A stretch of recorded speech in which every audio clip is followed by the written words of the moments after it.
Good morning. Can you hear me all right? Good. Okay, so this morning my intention is to make this the guided meditation time, and this afternoon I'll answer questions. And that will keep us all awake, I think.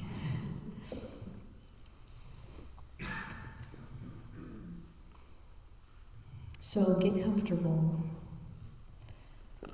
and see if you can straighten your spine. No real pressure, don't become rigid.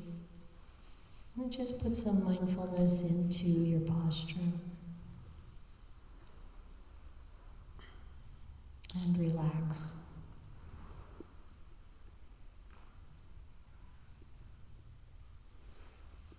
So today we're investigating the power of energy, the power of virya.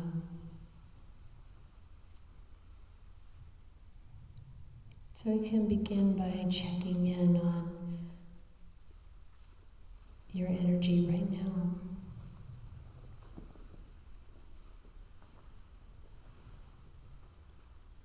In kind of an ordinary way, we can think of being tired or energetic. And at any particular moment where our energy is somewhere along that scale of being really drained, tired,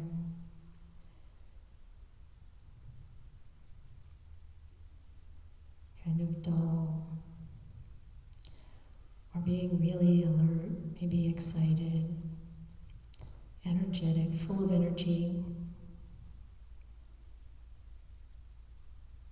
But when we think of energy as a power, it's not just sort of the level of kind of juice flowing through us, but it's also an intention and an application of persistence, sticking with it.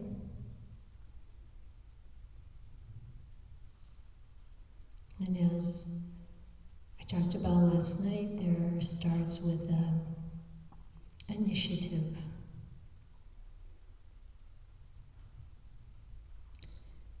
And some enthusiasm.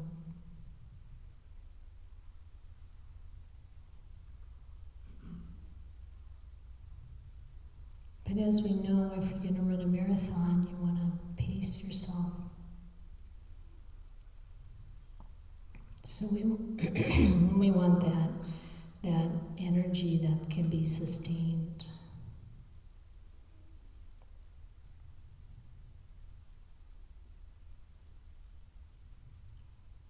So sometimes we have to calm down. And sometimes we have to put a little spark in it.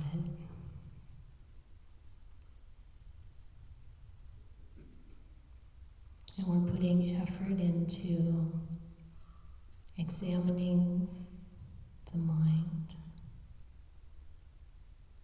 the heart, and seeing what might be there.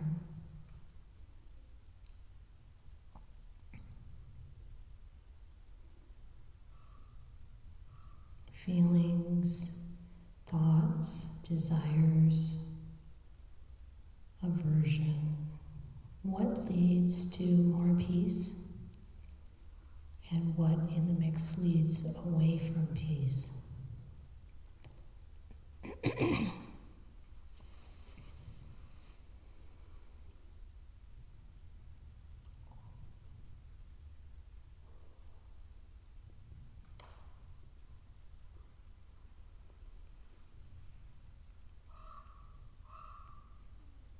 Are there unwholesome mental states arising? Or is the mind experiencing wholesome states.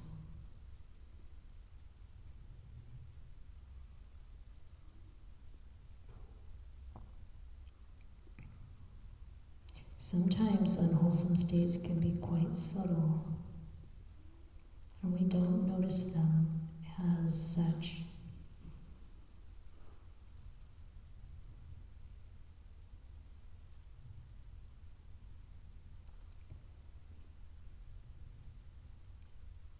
The first time Ayya Chitananda and I led a group of people to various monasteries in Thailand, where we know the monk, the head monk there, the teacher there, has a reputation of being quite advanced, we could say, a Kruba Aja, is the way they say it in Thailand.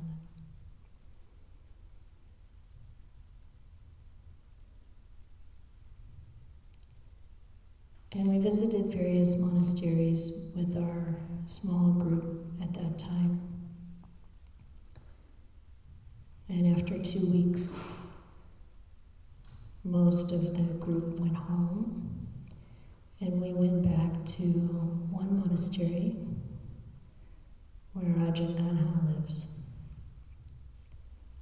Ajahn Ganha trained with Ajahn Chah for part of his monastic life. And when he was quite young, like in his 20s, he had some deep insights. And he's been known now for 50 years as a highly attained monastic and quite psychic. And he had invited us to stay for many days, the way he put it. So we went back to his monastery, and when we did, we were settled into a kuti there. Now what's interesting about Ajahn Ganha's monastery, the current one where he lives, is that it's quite large. I think they can fit a couple thousand people there when there's a big event. And the places where we stay, what's called kuti is a word for the meditation hut that a monastic lives in. Usually quite small, but these kutis were rooms in big houses, quite modern and beautiful. And oftentimes the room has its own bathroom. And I was in a room with its own bathroom. But sometimes the houses no one stayed in them for a little while, so given it's a tropical climate, things get a bit dirty. So usually when we're assigned to a kuti, the first thing you do is clean it. Whoever left before probably left it clean, but nothing stays that way, as we all know. So I cleaned the room, but I was tired after 2 weeks of, well, first of all, going to Thailand is tiring. I've been doing it for 25 years, and I'm not as young as I used to be. And then 2 weeks of being with people and traveling around Thailand, and I was just like, I don't feel like cleaning the bathroom. So it was a couple days. I hadn't done it yet. And then someone who was visiting from Canada, who I knew a little bit, wanted to come in and see our quarters. And I thought, oh gosh, I'm a little embarrassed about this bathroom, but whatever. So that night, when all of the people, foreigners, Ajahn Ganha at that time would have a meeting under his kuti where the foreigners could come, and translators were there to translate.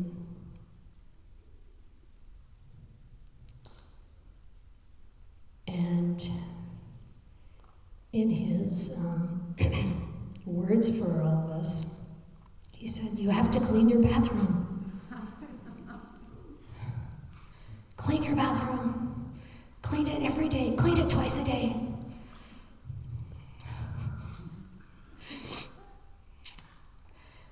And a friend of mine who lives there later said, but I cleaned my bathroom is clean. I cleaned my bathroom. I said, don't worry, he wasn't talking to you. Well, he went on for quite a while about this.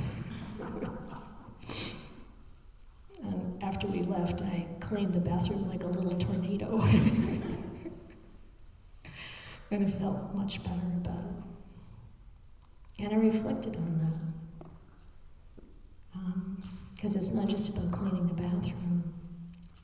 It's about identifying that feeling of, ugh, that kind of low energy, I don't feel like doing it, resistance. And I know that feeling, that's a habit I have. Well, I think right now I could say it's a habit I did have. Because when we see this in ourselves, and we really have this beautiful opportunity to change it, when you know that energy, then when it comes up, you can go, oh no, I'm not going down this road. Even though you might think, well, that's pretty harmless. But there's a barrier there to the practice that I don't feel like it. Don't put up with that. So when the Buddha says, you shouldn't tolerate unwholesome mental states, he's not just talking about the really big, really ugly ones. He's also talking about any kind of mental state that really holds us back from investigating, from learning, from developing our good qualities.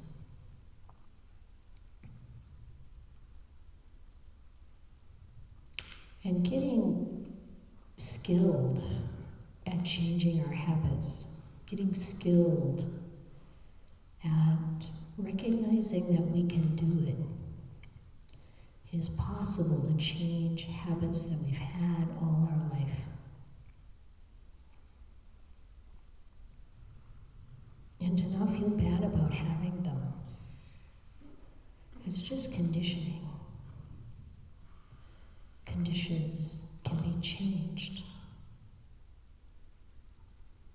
So if your mind has a habit to lean in the direction of negativity, aversion, criticism, judgment, anger, resentment, dullness, procrastination, whatever it is, see if you can identify it. See if you can notice it and investigate. How does this hold me back? And this isn't about becoming perfect, but it's about learning how to be agile, learning how to change. That is, it's when we decide we want to change something that we can really do it. And then when we're suffering over something, an attachment, a wish for things to be different than they are in the world, we can let that attachment go.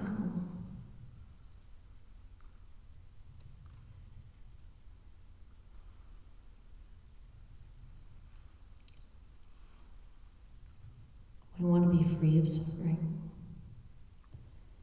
It takes being willing to look at ourselves and what we're doing that's not in accordance with the Dhamma.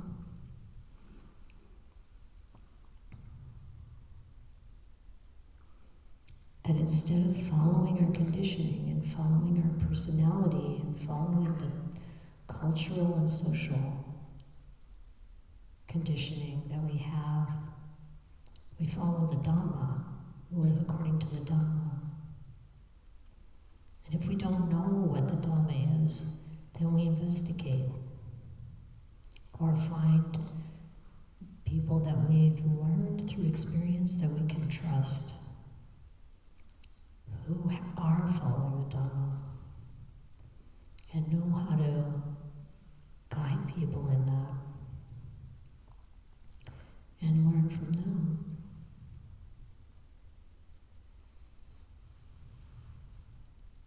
So I think we call this practice because that's what we're doing. We're practicing. Practicing getting to know ourselves, practicing recognizing what's Dhamma and what's not Dhamma, practicing to see what's wholesome, what's unwholesome, practicing calming those unwholesome states, not putting up with them, letting them go, bringing up wholesome states instead.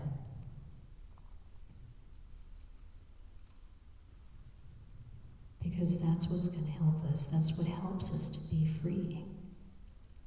Don't have to be embarrassed about the bathroom if I cleaned it. More than that, I don't have to deal with this sluggish, I don't feel like it, mental state.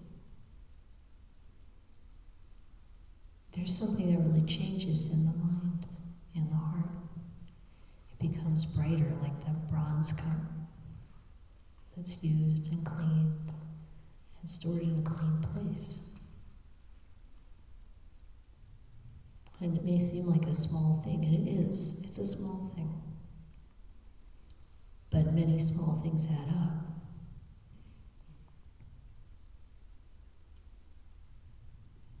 Like, our practice being drop by drop in the bucket that eventually overflows.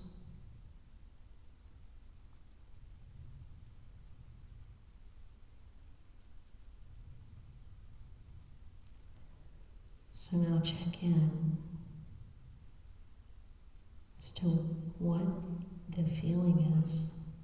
What's your experience hearing the words you've just heard?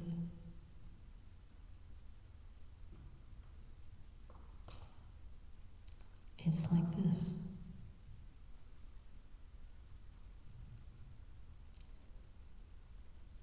Each of us has a little bit different experience of it. Whatever it is for you, positive, negative, whatever it is being present with that.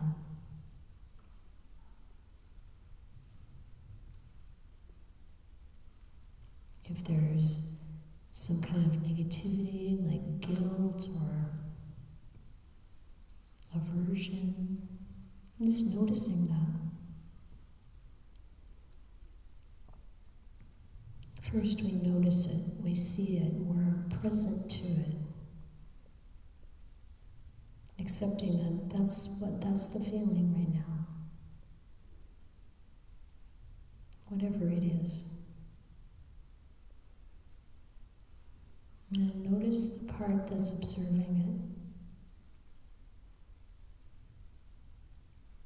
it. That isn't caught up in that feeling. Whether it's wholesome or unwholesome, good or bad. With Nibbāna, all of that duality gets left behind.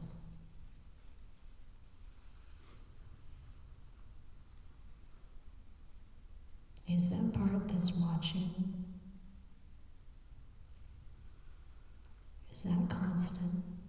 Is that unconditioned? Is that a refuge? Stable place to stand, a stable place to take your stand.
Okay, so please continue meditating, walking, and sitting. And those of you who are on the Tuesday morning list to meet as a discussion group, we're going to be in the cabin with the green door on the other side of the playground. And those who have signed up to see Aya Chitananda this morning, are you going to be... You're going to be in the dining room on the far side in the corner? Yeah, So, bhikkhunis don't meet with men alone. You need to be in kind of a public place, visible. It's a rule. It's not like we don't trust you. It's just good hygiene. And so, I think you'll try it in the back corner of the dining room. What? And the cabin's cold. It doesn't have a heater, so you'll be happy about this.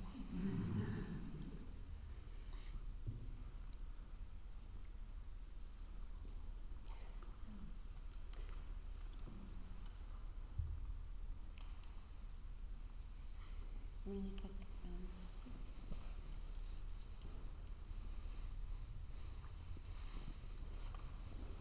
somebody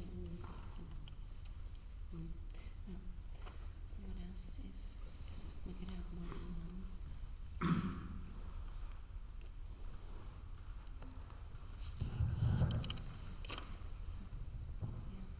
Someone asked if we could sign up for more than one interview, and I think there are probably more spots than there are people, so go for it.